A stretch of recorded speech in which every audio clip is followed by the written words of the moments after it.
estuvieron ustedes desde sus casas. Hoy los que estuvieron la semana pasada están desde sus casas porque tenemos un aforo, como ustedes saben, por ahora del 50%. ¿Ah, sí? Ah, entonces, cuéntenme, ¿cómo es entonces? Gregorio, contame, por favor, que yo no lo...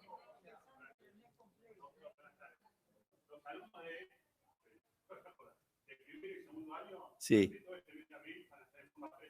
Ah, van a hacerlo así. Bueno. Ajá. Ah, por módulo. Bueno. Ah, bueno, perfecto. Bueno, entonces me acabo de enterar que los secretarios armaron diferente, como habíamos propuesto nosotros. Bueno, entonces no les tengo que dar la bienvenida, ya se las dimos la semana pasada. Hoy vamos a comenzar con la formalidad de la primera hora, dedicarla a todos aquellos ayudantes del diagnóstico, todos los que son las imágenes, el laboratorio, las electroimágenes, que nos ayudan al diagnóstico de la patología que estamos hablando en este momento. Este mes es el módulo de reumatología, así que para hablar de lo que aporta la radiología, las imágenes en general en estas entidades, vamos a tener la colaboración, como es habitual, del diagnóstico Maipú. El diagnóstico Maipú es una de los laboratorios de diagnóstico, centros de diagnóstico más destacados de la capital federal y de la provincia de Buenos Aires. Colabora siempre con nosotros, con todas las actividades de la Asociación Médica Argentina y de la Sociedad de Medicina Interna de Buenos Aires.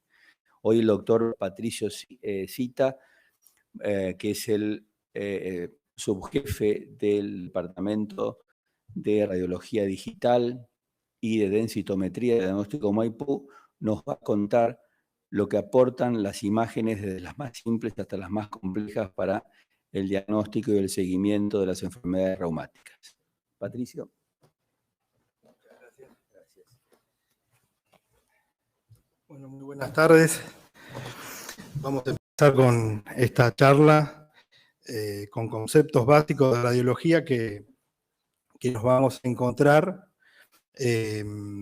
mediante una placa simple o estudios un poquito más complejos en las patologías como artritis reumatoide, artritis de causa psoriásica, lupus, osteoartrosis o osteoartritis, que comúnmente nosotros la llamamos cambios degenerativos artrósicos, ¿no?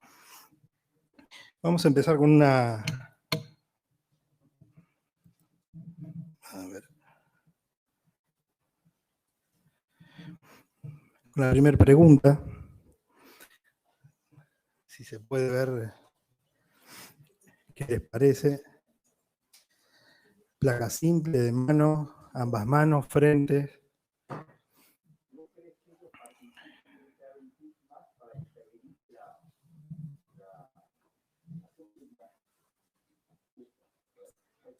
Ahí estamos. Ah, perfecto, muchas gracias. Bueno, ¿qué les parece? Ya se encuentran mirando placas.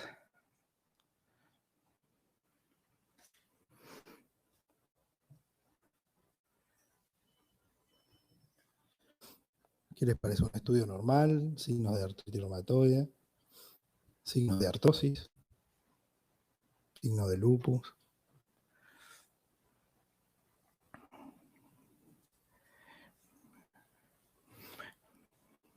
Sería mejor tener un zoom para ver la imagen más cerca, ¿no? A veces puede ser. Nosotros tenemos la herramienta ahora con la tecnología digital, pero la placa tiene una importante calidad que hoy con telemedicina a veces se pierde si no tenemos un monitor de diagnóstico. Por eso la placa sigue siendo... A ver. El tiempo restante. Ahí estamos.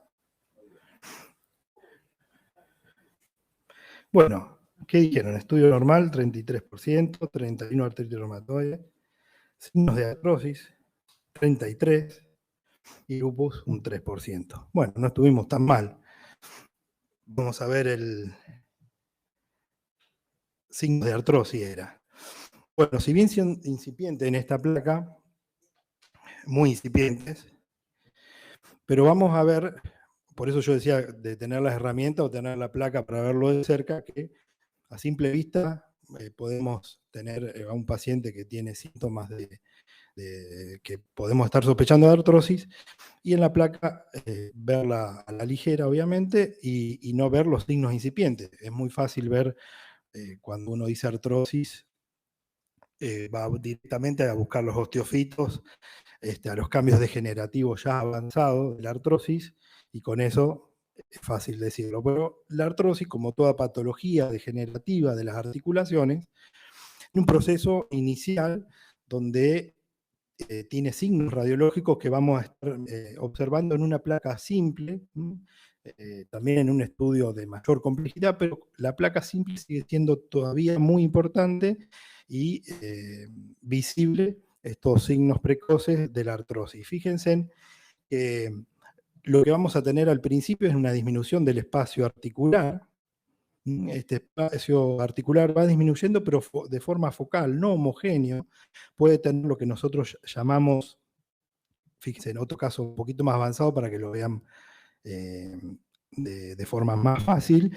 Fíjense, la eburniación, el hueso eburneo que nosotros le llamamos esclerosis, es el hueso que esclerosa a nivel subcondral de la articulación. Eso es parte del proceso de osteoartrosis, además de una disminución del espacio articular que no es homogénea, que es focalizada o irregular. En estadios más avanzados pueden llegar a observar esa imagen que suele decirse en vuelo de gaviota, que es como una esclerosis que tiene forma de gaviota con las alas. Se podría ver más en el meñique.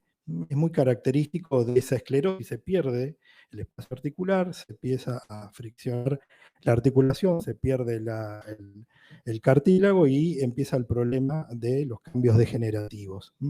Pero para que sepan, los signos radiológicos es disminución del espacio articular, que solo podemos ver eso al principio, la esclerosis subcondral, formaciones quísticas, la que nosotros conocemos como geodas, que son imágenes radiolúcidas que vamos a ver a nivel subarticular. En una placa simple no vemos el cartílago, pero vamos a ver estas imágenes radiolúcidas a nivel subarticular, marginales o centrales, y lo que nosotros conocemos como proceso productivo o osteofitos. Son estos procesos productivos que se dan alrededor en el margen de la articulación, que es formación de hueso a través de los márgenes subcondrales y que nosotros lo llamamos como osteofitos. Estos cambios degenerativos podemos tener en todas las articulaciones del cuerpo, no solo en las manos, en los pies, sino en todas las articulaciones sinoviales. También tenemos cambios degenerativos en articulaciones membranosas o también en tendones y en ligamentos.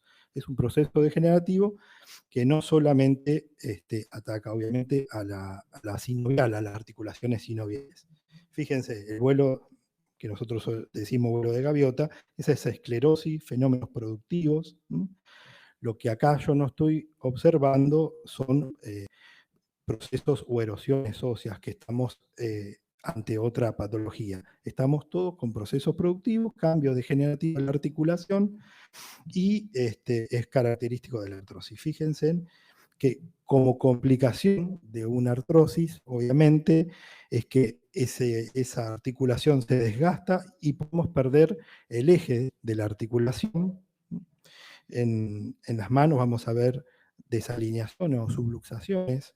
En las rodillas podemos ver rodilla en varo, en valgo. Va perdiendo esa alineación la articulación porque está desgastada, obviamente, y la fuerza de la presión de la misma articulación hace de que se empiece a desalinear o subluxarse. Miren, en esta articulación que nosotros le llamamos risartrosis, que es la articulación del primer metacarpiano con el trapecio, hay una luxación.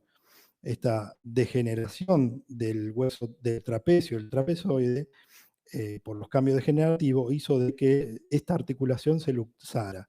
También otra complicación que puede tener pueden ser erosiones óseas de la misma articulación que está desnudada porque no tiene el cartílago y se fragmenta. Entonces podemos tener cuerpos libres.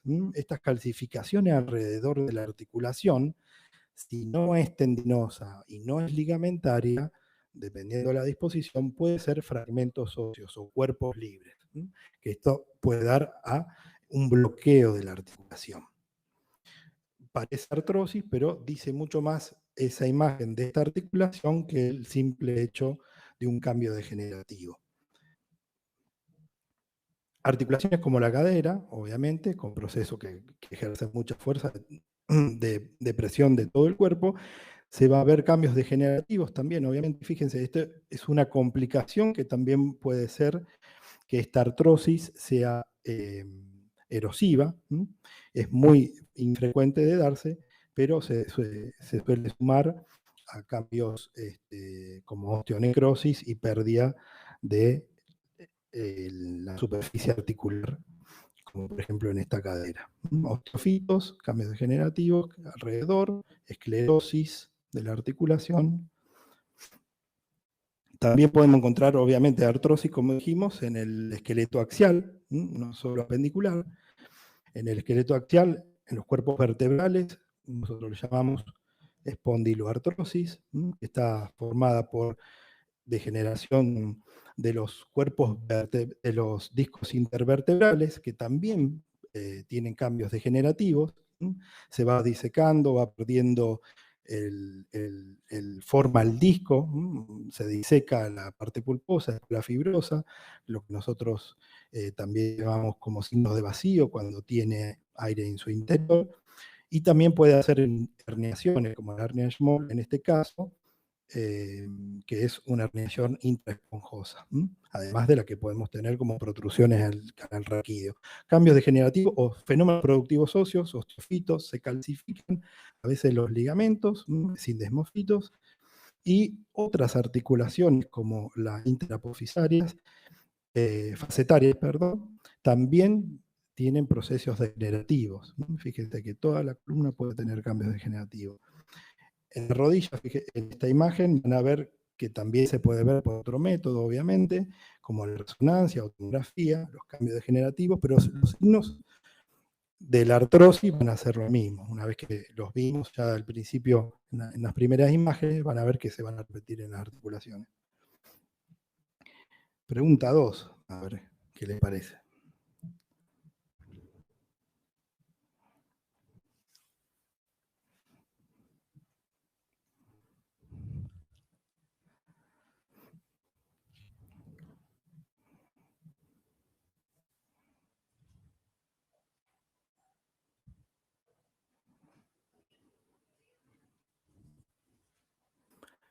Vamos a tener en cuenta lo que vimos en la primera patología, como para hacer un descarte.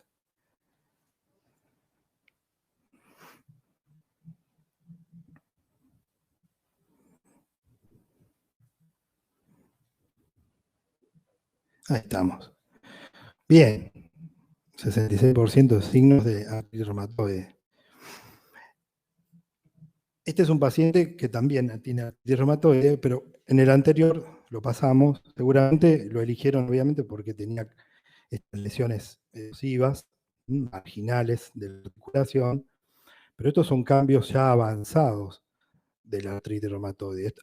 A esta placa no tendríamos que llegar para hacer el diagnóstico a esta altura. Si bien los signos precoces radiológicos que vamos a ver ahora predicen a una erosión ósea, actualmente tenemos otro método como la ecografía y la resonancia magnética que va a verse signos radiológicos tempranos junto con el diagnóstico de criterio de diagnóstico del artritis reumatoide. Fíjense, este paciente tenía aumento de partes blandas, que si bien acá no se ve porque ventaneé la imagen, pero tenía osteoporosis periarticular o yuxtaarticular, que no es ni más ni menos que la hiperemia que se da alrededor de la articulación, la hiperemia ósea que se da alrededor de la articulación, que es muy característica de las articulaciones que afecta al artritis reumatoide. Sabemos que es una patología que afecta de forma simétrica, lateral, y predispone en articulaciones de las manos, a nivel metacarpofalángico, articulaciones proximales, muy raramente puede afectar articulaciones distales, pero se ve, y articulaciones del carpo, carpo metacarpiana o radiocúbito-carpiana y metacarpofalángica, como la primera imagen que mostré. Pero los signos radiológicos precoces que podemos observar en una placa son el aumento de partes blandas, que va a coincidir con la clínica del paciente, con esa inflamación que tiene en 3 a 6 meses, de este proceso inflamatorio que quizás venga por eso a la consulta, y a nivel radiológico se va a un aumento de partes blandas, la osteoporosis periarticular y la pérdida de hueso subcondral y disminución del espacio articular. Esos son los signos precoces. La disminución del espacio articular es homogénea. Vamos a ver todo el espacio articular disminuido y no vamos a ver la esclerosis o el hueso de Burnio que se ve en la artrosis, obviamente. Pero lo fundamental es la distribución. Es una imagen que vemos una placa normal, metacarpofalángica en esta articulación, y el mismo paciente empieza a tener signos radiológicos precoces, que es la disminución o pérdida del hueso subcondral, fíjense la cortical, que se ve bien delimitada, se empieza a perder esa cortical. Son signos muy precoces que hay que evaluarlo bien en la placa, obviamente, y alrededor o en el margen de la articulación. Y la disminución del espacio articular. Ya en este estadio en realidad ya tenemos erosiones subcondrales, no en el margen, pero subcondrales. La disminución siempre está presente del espacio articular. Fíjense la diferencia que hay en las 3 imágenes. Son pequeños signos, pero se ven. La artritis reumatoide de forma más avanzada se van a encontrar obviamente con deformidades de la mano, con deformidades características, pero ya eso se da obviamente no solo por la afectación ósea. En una placa no van a ver la característica de tener lesiones erosivas, sino que también obviamente va a estar afectado la parte tendinosa y ligamentaria, que va a contribuir, sumado a los cambios artróticos osteoarticulares, a la deformación característica de la mano de la artritis, que son, por ejemplo, hiperextensión interfalángica del pulgar, y flexión o deformidad en Z, que se le llama cuando hay hiperextensión metacarpofalángica y interfalángica, la hiperextensión, perdón. Eso se llama en Z. Ahora también, quizás algunos escucharon la deformidad en Boutonniere o en cuello de cisne, que en realidad la primera es la de Boutonniere, que es la hiperextensión distal y la flexión proximal. La de cisne, obviamente, es la flexión distal y la hiperextensión de la proximal de las interfalángicas. Son muy distintas. En realidad se ve y se diferencia en la semiología. En las placas, obviamente que también. También podemos ver la flexión o el dedo de mazo, que son estadios más avanzados, que es la hiperflexión de la interfalángica distal del quinto dedo, como si estuvieran agarrando el mazo de cartas. Pero se ve, en las placas de frente se llegan a ver, en estadios avanzados, obviamente. También tenemos dislocación o sobrecabalgamiento de articulaciones, muy frecuente esto de ver en estadios, como digo, avanzados, que también le llamamos telescopado o anteojos de ópera, que es como se superponen las articulaciones, es la número 7, es muy característico. Y después imágenes erosivas o en lápiz de copa, si bien no son signos radiológicos específicos de artritis reumatoide, pero sí de artritis. Son signos de imágenes erosivas en procesos artríticos inflamatorios. Eso es lo que ya lo vamos a diferenciar básicamente de los procesos de formación ósea o artrósicos. Como decía, el lápiz en copa se pierde la cabeza del metacarpiano o la cabeza de los distales, las articulaciones distales de la falange, y la erosión del distal hace de que estuviera como un lápiz dentro de una copa. También puede ser en bola de cuenco o copa de plato. Todos estos signos radiológicos que tienen muchos años ya de su nombre. Pero bueno, vamos a las imágenes de vuelta. Estos ya son estados avanzados. Toda la articulación del carpo y metacarpo falángica afectada tiene una localización muy específica. También la apófisis estiloide del cúbito, el mismo radio. Imágenes quísticas y erosivas. Metacarpo falángica, bilateral, dijimos simétrica. Y la pérdida de los espacios articulares, y todo esto puede llegar a la anquilosis y fusión y deformidad del carpo también. Son varios casos en distintos procesos. Fíjense, acá tenemos el telescopado, la subluxación con acabalgamiento y cambios erosivos marginales de las cabezas metacarpianas. En los pies tiene la misma afectación, simétrica, bilateral, y las articulaciones que más se afectan son a nivel metacarpo falángico, imágenes erosivas. En el margen, por lo general, es la medial de la cabeza de los metacarpianos, muy afectado tercer, cuarto y quinto dedo. Fíjense, pérdida del espacio articular, imágenes erosivas. Obviamente estos son signos ya avanzados y es más fácil.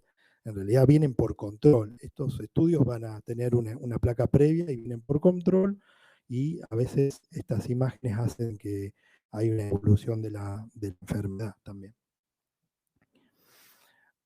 No siempre tienen imágenes erosivas. Si bien estas son imágenes quísticas, no hay erosión.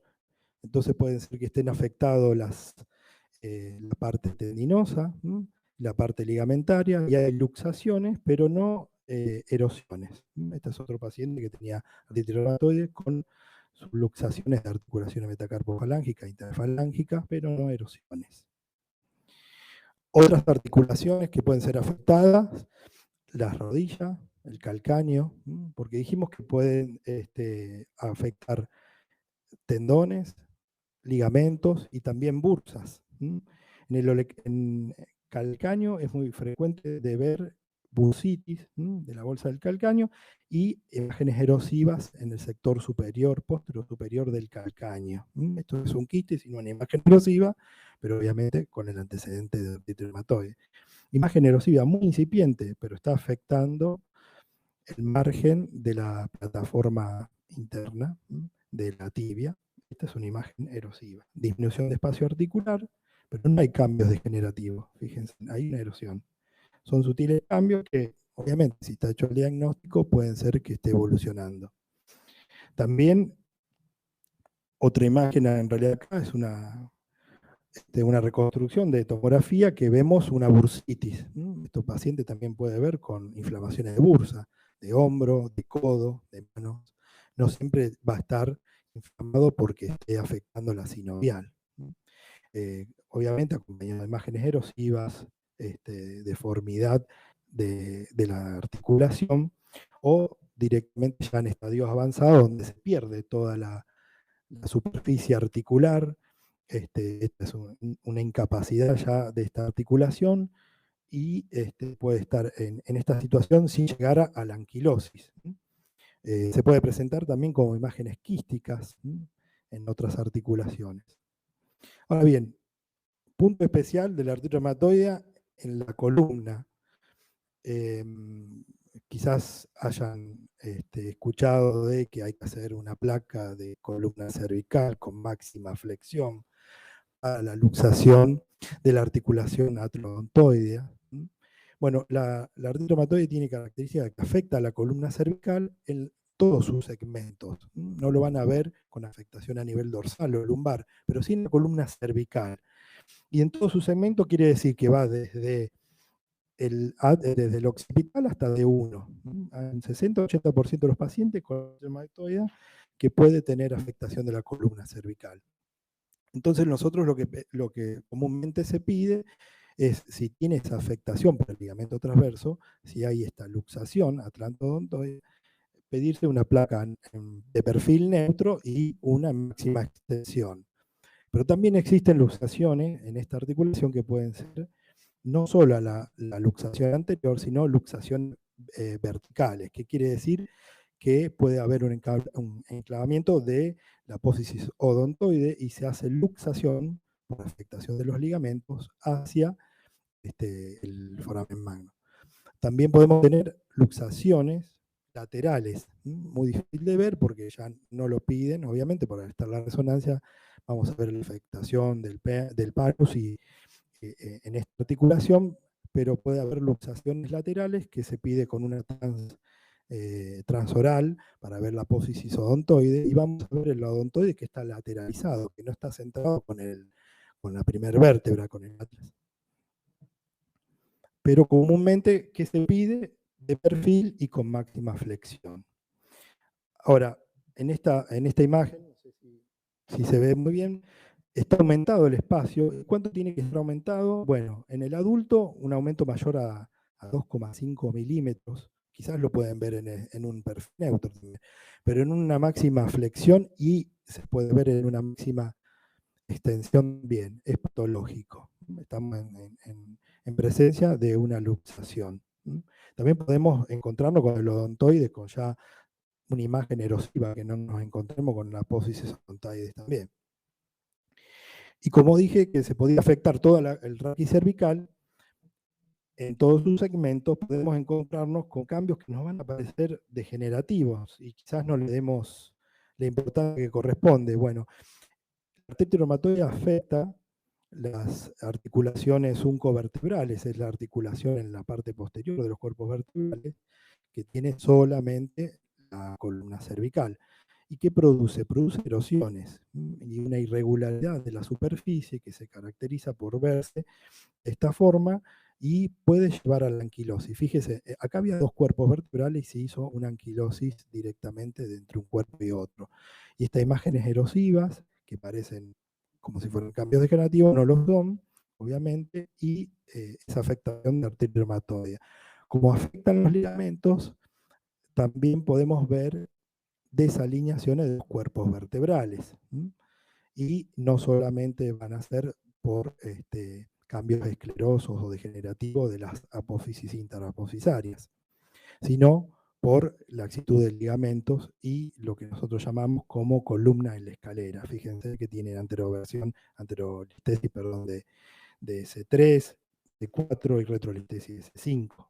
Son cambios que no los tendríamos que atribuir a un cambio degenerativo, que suelen confundirse.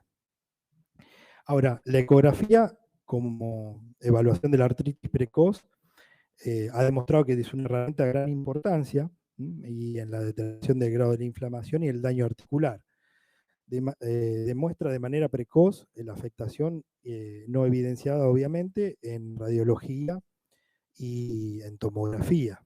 Sí es resonancia magnética, otro método para valorar de forma precoz. Muchas veces pide ecografía en conjunto con el laboratorio para ir haciendo el resultado o hacer el diagnóstico, y a veces se anticipa la ecografía al laboratorio, ¿no? Pero los hallazgos de la ecografía temprana, podemos tener un líquido sinovial, material intraarticular anormal o hipoanecoico, que es desplazable, compresible y sin señal de Doppler. Eso puede ser que tenga un derrame articular y habría que hacer diagnóstico. Sería el diagnóstico diferencial que uno tendría que hacer, porque en la artritis reumatoide lo que vamos a valorar, no sé si me están escuchando, sí, es que tenemos que ver en esa ecografía una imagen intraarticular que ya sea anormal, pero hipoecogénica, no anecoica, que no sea desplazable. Eso es la hipertrofia de la sinovial, la inflamación de la sinovial. Poco compresible, eso se va a dar cuenta el médico que haga la ecografía, y puede tener, obviamente tiene que tener señal de Doppler. Esto es un derrame articular que puede dar un proceso inflamatorio en la articulación y por eso se le manda a hacer la ecografía. Y nos podemos encontrar, por ejemplo, en esta articulación que es radiomediocarpiana, con imagen con señal anormal, pero hipoecogénica o anecoica. Y como dije anteriormente, tiene que ser desplazable y compresible, y estamos en presencia de un derrame articular. Ahora, en la artritis reumatoidea, esta imagen cambia, fíjense la anterior, ¿no? En negrito, esto es anecoico, esto ya es hipoecoico, cambia la señal y no se desplaza. Con la articulación, con el movimiento no se desplaza, no es compresible, y cuando le ponemos el power Doppler vamos a tener un aumento obviamente de la vascularización. Entonces, ¿qué nos quiere decir esto? Es que hay una actividad inflamatoria de la sinovial, no es un derrame, hay una actividad inflamatoria. Entonces, es como decir que tenemos este proceso inflamatorio, y el médico decidirá, obviamente, con el criterio de diagnóstico para la artritis reumatoide como positivo también. Como dije anteriormente, la resonancia magnética es igual de extensible. La ecografía va a ser muy operador dependiente. Hacer la ecografía depende del médico que esté especializado en hacer articular, básicamente. Y la resonancia, lo que tiene obviamente de dificultad es el costo, la accesibilidad a hacerse el estudio, y importante hacerse la resonancia. Vamos a ver un proceso inflamatorio también de la sinovial, perdón, ahí estamos, un proceso inflamatorio del sinovial, derrame articular, pero debemos hacerlo con contraste, o sea, con gadolinio, para ver el tipo de realce que tiene esa articulación. Hacer una resonancia sin gadolinio para ver, por más que lo hagan con microbobina especializada en esa articulación, de nada sirve si no se hace con gadolinio para ver el tipo de realce que tiene esa sinovial. Es fundamental. Pero bueno, el primer elemento, con un costo distinto obviamente, y a su vez llegando antes de una lesión erosiva, es la ecografía. Vamos a la tercera pregunta.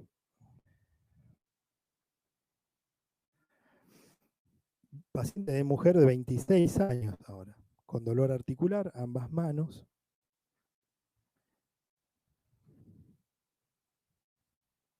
¿Qué les parece la imagen? Continuar.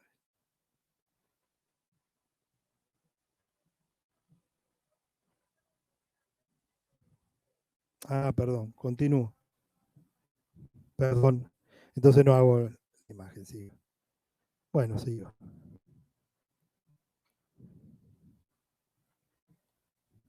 Ahí estamos.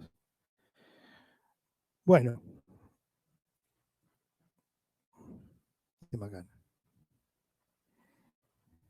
Igual era medio tramposa esta imagen. Bueno, eso por hacer trampa. Bueno, ¿qué le ven? En esta imagen, signos de psoriasis. Bueno, el único que vemos en esta placa de frente de ambas manos es la anquilosis de esta articulación. También hay que mirar la imagen de forma detallada, pero puede llegar a pasar desapercibida si se ve rápido. Es la anquilosis de la articulación metacarpo-falángea pulgar derecho. Entonces, en este paciente solo tenía esto, y la psoriasis, cuando es con afectación articular, a diferencia de otras artritis inflamatorias, tiene una predisposición asimétrica, o oligoartritis, que es una afectación que va a afectar una sola articulación. Puede afectar a predominio manos, piernas, pies, pero tiene afectación también de columna lumbar, dorsal, en menor medida. Puede tener afectación, obviamente, de tobillos, y en menor medida de caderas, como dijimos acá, que están los puntitos, y hombros. O sea, afectación lumbar, sacroiliacas, y manos y pies. Ahora, la afectación es a predominio interfalángico distal, o sea, artritis reumatoidea, contrasta con el tipo de localización, es asimétrica, puede ser poliarticular, obviamente. Dijimos, afecta más la periferia y el axial, o sea que la artritis reumatoidea era a nivel axial, pero cervical solamente. Y puede tener patrones de poliartritis seronegativa, obviamente, está dentro del grupo del seronegativa, y puede tener un compromiso, un comportamiento mutilante, predominio distal y espondiloartritis, que lo acabo de repetir. Bueno, otro paciente con psoriasis, las características radiológicas que se pueden presentar es, fíjense, aumento de partes blandas, que también lo puede tener la artritis, obviamente, porque son inflamatorias. El dedo de salchicha, por ahí lo escucharon. Siempre nos queda, digo yo, el kiosco, nos queda siempre esos signos de la patología. Pero el dedo acá aumentado de partes blandas, yo lo digo en la placa, ¿no? El paciente se va a ver de forma obviamente contundente. Disminución o aumento, pseudo aumento del espacio articular, porque puede haber erosiones que simulen que el aumento del espacio articular o queda respetado, pero en realidad lo que estamos teniendo es una erosión central. Por ejemplo, la interfalángica distal del meñique, este espacio parece que está respetado, pero ya está teniendo erosiones centrales y una proliferación periférica que afecta a la distal, que se dice como en bigotes, pero que puede llevar, cuando tenemos la erosión de toda la superficie articular, a la anquilosis, mucho más frecuente que la artritis reumatoidea. En estas también podemos ver hacer erosiones articulares en lápiz y en copa, fíjense que se va afinando y afectación distal. Periostitis, o sea, calcificaciones alrededor de los huesos y a su vez de las articulaciones. Reabsorción de penachos, es algo característico de la psoriasis articular, que vamos a ver como imágenes quísticas en los penachos de las falanges distales, que va disminuyendo la densidad, pero de forma como localizada. Esos penachos que normalmente, obviamente, son imágenes que el radiólogo está mirando continuamente y se puede detectar de esos signos radiológicos tempranos. Y alteración en la alineación y subluxaciones. Esto es parecido a la artritis reumatoidea, puede tener la deformidad que dije o que mostré en realidad en las imágenes anteriores, ya sea en dedo boutonniere, en cuello de cisne, desviación en Z de la mano carpo. Todo ese tipo de luxaciones lo vamos a ver también en la artritis reumatoidea. Lo que no tiene osteopenia en los procesos iniciales, no vamos a ver la osteoporosis yuxtaarticular. Este otro paciente de psoriasis articular, fíjense en el lápiz en copa, son estadios avanzados igual. Obviamente tiene el diagnóstico de psoriasis con compromiso de piel, aumento de partes blandas, disminución o aumento pseudoespacio articular, erosiones en lápiz en copa, dijimos afectación en manos y en pies, proliferación ósea, fusión y anquilosis. Acá, interfalángico proximal, anquilosis. Por ahí lo dejamos pasar porque nos vamos derecho a esta imagen erosiva, pero tenemos directamente anquilosis enseguida de las articulaciones que se erosionan, porque la erosión es más central y empieza a tener contacto el hueso contra el hueso y se fusiona de forma más temprana. La erosión de la artritis reumatoidea es marginal, tarda más en llegar al hueso para hacer una anquilosis. Alteración de la alineación, bueno, es lo mismo que venía diciendo. Pregunta 4.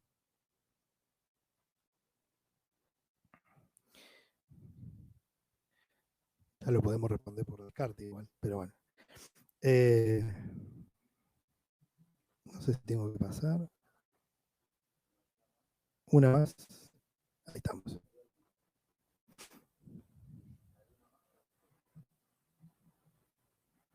Bien. Signos de osteoporosis, signos de artritis reumatoidea. Capaz que repiten, pero bueno. Signos de gota, psoriasis. No dice mucho la placa, pareciera. Pero es un control postoperatorio.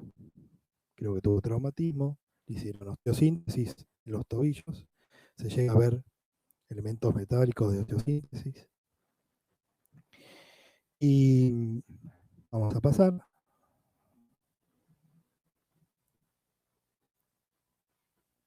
Bueno, signos de gota. No tenemos imágenes erosivas para hacer una gota. No vemos el tofo en la articulación característica que afectan el dedo gordo o el hallux. En este paciente, en realidad, los signos eran de osteoporosis, pero por desuso. Se ve una disminución de la densidad ósea que se logra ver en pacientes que están inmovilizados, ya sea por un traumatismo, gota de yeso o por X causa, que hacen de que el paciente no se puede movilizar y empieza a tener recambio óseo, obviamente, y puede ser permanente o momentáneo, obviamente, hasta que adquiere la movilidad. Este tipo de osteoporosis se logra ver más que todo en articulaciones, obviamente, distales al proceso traumático que hace que no esté en movimiento, obviamente. Ahora, la osteoporosis de por sí, como patología, allá de diagnosticar que es osteoporosis primaria o de causa secundaria, en este paciente también era por inmovilización, un paciente con una patología encefálica crónica, obviamente es un paciente inmovilizado, que estaba postrado y ya tiene signos de osteoporosis crónica, a nivel radiológico estoy hablando, obviamente. Y esos signos son como las líneas de refuerzo o barras de refuerzo que se van viendo en los huesos tubulares, es característico, y la remodelación de la cortical, además de verla bien finita, que uno ya se da cuenta que es un paciente que si bien no tiene movilidad, ese hueso está adelgazado, esa cortical, y tienen como erosiones festoneadas. Fíjese en esta imagen. Se empieza a festonear también la cortical. No es homogénea, no es una línea como si fuera un fibrón, sino que empieza a festonear. Obviamente con la patología y la clínica del paciente, uno se da cuenta que son signos de osteoporosis crónica, signos radiológicos. Ahora, el mismo paciente tenía signos obviamente de osteoporosis y consecuencia de la osteoporosis, una de las complicaciones son cuando afecta el hueso cortical, el esqueleto axial, que es a predominio de hueso cortical, las fracturas vertebrales. Es un signo, en realidad una complicación, no es un signo, una complicación de la osteoporosis. El adelgazamiento de la disminución de la densidad ósea, pero que podemos ver aumento de trabéculas verticales, en realidad es que se disminuye de forma homogénea la densidad y vemos aisladas las trabéculas óseas, dependiendo de la imagen, ¿no? Y cuando ya hay adelgazamiento de cortical, podemos ver plataformas abombadas, tanto superiores como inferiores, como puede ser en este caso, se empiezan a bombar, que se le llama signo del pescado, va teniendo una forma de pescado, pero son cambios crónicos de osteoporosis y va disminuyendo su altura. Mismo paciente, fíjense las corticales, qué finitas que están, la vemos que son un trazo, una línea muy lúcida, y la disminución, obviamente, de toda la densidad ósea. Ahora, para hablar de osteoporosis y en parte el diagnóstico de osteoporosis como patología, el gold estándar hoy como estudio para hacer una medición en realidad semi-cuantitativa y clasificarla es la densitometría ósea por DEXA o absorpciometría por rayos X con energía dual. Entonces ya desde el 1994 la Organización Mundial de la Salud había decretado que para realizarse el diagnóstico de osteoporosis se necesitaba realizarse una densitometría para ver el estatus de masa ósea de ese paciente. Más allá de que si la causa fuera osteoporosis primaria o secundaria, ¿no? a otra patología. Ahora bien, ¿de qué nos sirve la densitometría ósea? Como dije, estatus de la masa ósea, diagnóstico de osteopenia, osteoporosis, o normal, obviamente, clasificarla, predicción a riesgo de fractura, valores bajos, con resultados bajos de la densitometría, podemos estar enfrente del paciente que tenga riesgos de fractura a traumas mínimos o a traumática, porque ese hueso está debilitado. Monitoreo de tratamiento, tratamiento del paciente con osteoporosis, que va a tomar una medicación específica y hacer un alineamiento de vida específica para recuperar esa masa ósea. Y también podemos hacerlo de screening adecuada a cierta edad en pacientes, por ejemplo, mujeres menopáusicas o varones mayores de 70 años, 75, ya se toma como screening hacerse una densitometría.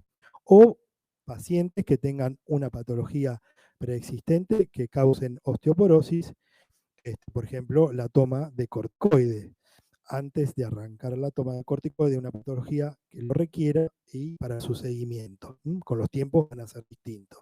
O patologías, por ejemplo, pediátricos, que también requieran valorar la densidad ósea, ya sea por tratamiento o por la patología en sí.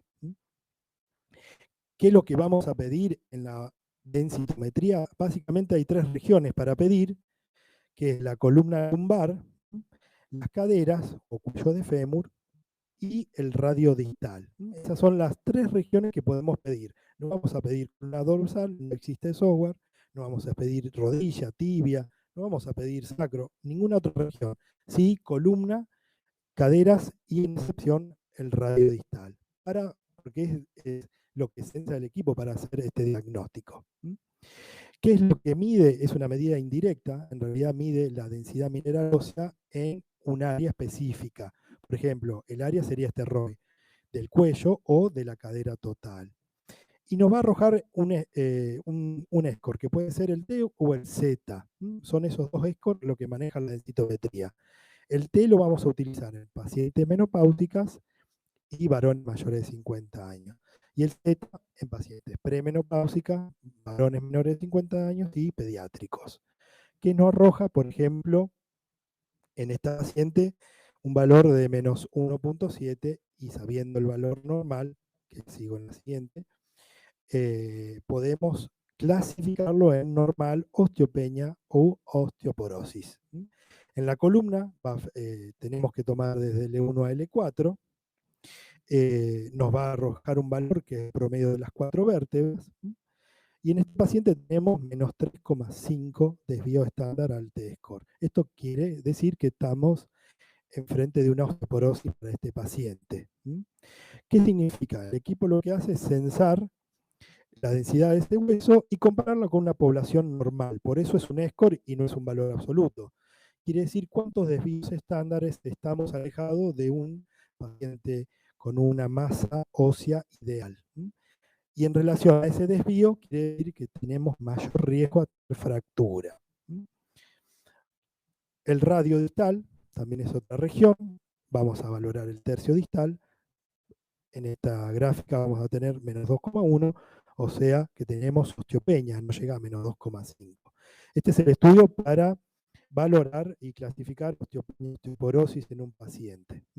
¿Por qué? Porque signos radiológicos no voy a tener de la osteoporosis, sí de la crónica o de lo que estuvimos viendo antes, pero la realidad es que si ustedes piden, si bien se pide placa de dorsal o columna lumbar para ver fractura, ya estamos llegando a la consecuencia de la osteoporosis, o sea, a la complicación.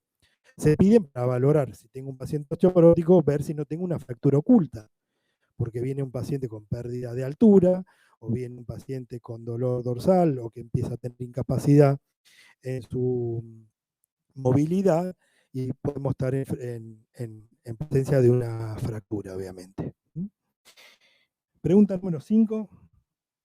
Mujer de 35 años que presenta cuadro clínico crónico, en realidad, de crisis y remisiones de mialgia y artralgia en articulaciones interfalángicas proximales de ambas manos.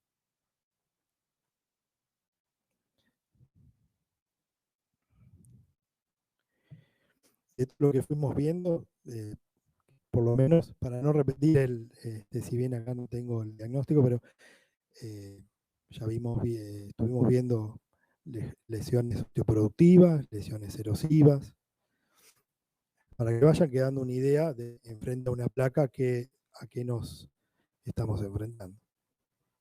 Bueno,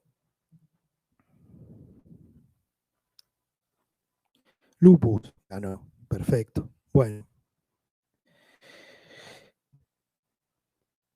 ¿qué tiene la artritis del lupus? Es que el compromiso por lo general es musculoesquelético. Los pacientes presentan clínicamente artralgia, mialgia, que coincide con la clínica, obviamente, y siendo las articulaciones más afectadas las interfalángicas proximales, metacarpofalángicas y muñecas en las manos y también las rodillas. Un 10% de los pacientes con lupus presentan deformidad clínica que es reversible, que es la artritis llamada artropatía de Jacob. Ahora, o sea, son deformidades en la mano porque está produciéndose un proceso inflamatorio de las sinoviales, más que todo de los tendones, de los ligamentos, pero no así de la articulación en sí. Las lesiones de la mano son debidas a compromiso periarticular, hiperlaxitud de ligamentos, cápsulas. Y vamos a ver más que todo deformidades, articulaciones conduciendo a su luxación, deformidades que pueden llegar a ser irreversibles cuando son progresivas, obviamente. Dijimos metacarpofalángicas, interfalángicas, que nos pueden dar de vuelta a las deformidades que di como generalidad, que es en cuello de cisne, en boutonniere. Son deformidades características de las artritis. Bueno, esta es la última parte ya para no cansarlos y empezamos con preguntas de lo que ya estuvimos viendo. Esa es una ayuda. En relación a lo que vimos. ¿Qué les parece? No se ve nada.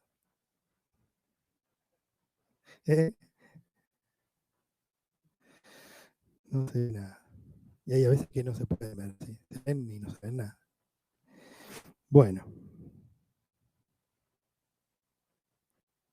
Signo de osteoporosis, bien. Perfecto. O sea, ¿qué fue lo que vieron? ¿Vieron disminución? Exacto. Vimos fracturas. Estamos en presencia de múltiples fracturas vertebrales, colapsos vertebrales, fíjense, abombamientos, el signo del pez que dijo acá un colega, colapsos, como acuñamientos anteriores. Son todas fracturas que se da por osteoporosis. Hay una disminución generalizada de la densidad ósea, que prácticamente no podemos distinguir a veces las plataformas vertebrales. Se asocia obviamente esta fractura a acentuación de la cifosis dorsal, es característico de pacientes añosos.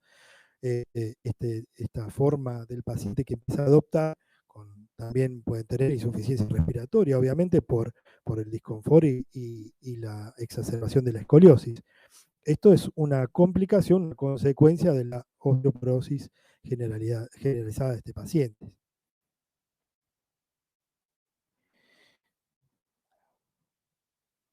Bueno, 7.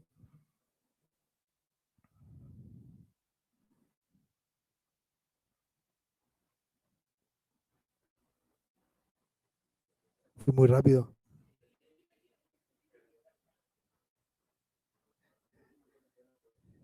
Ya no puedo volver atrás. Bueno, ¿qué les parecía?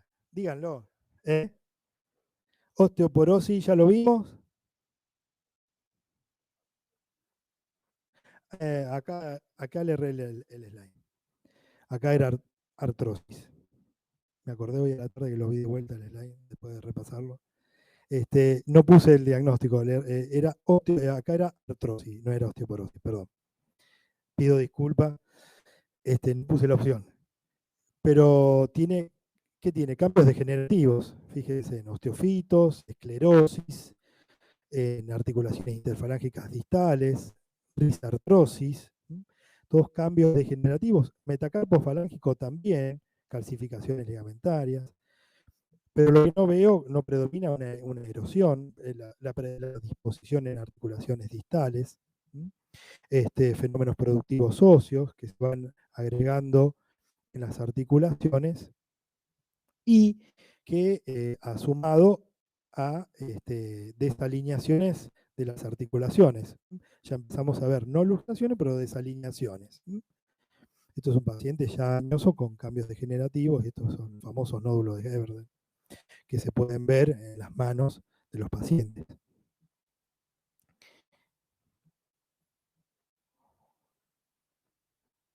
Bueno, otra. Espero no haberme equivocado de vuelta. Fíjense por lo que vimos, que es lo que predomina, que es lo que más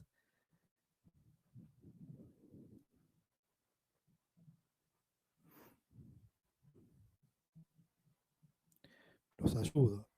Hiperflexión, hiperextensión. ¿Esto qué es? Un cuello de cisne. A ver, algo aprendimos. Ya hay deformidad. Hay alguien que está deformando las articulaciones, o sea, hay un compromiso ligamentario, hay un compromiso seguramente de las articulaciones, pero no veo bien. Entonces, signos de artritis, signos de... No sé qué puse. Volví para atrás. Artritis reumatoide.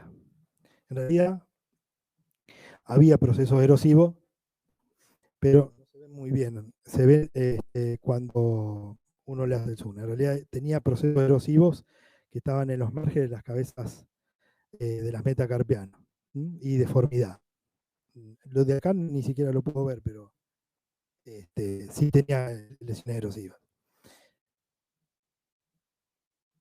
Y esta es la última.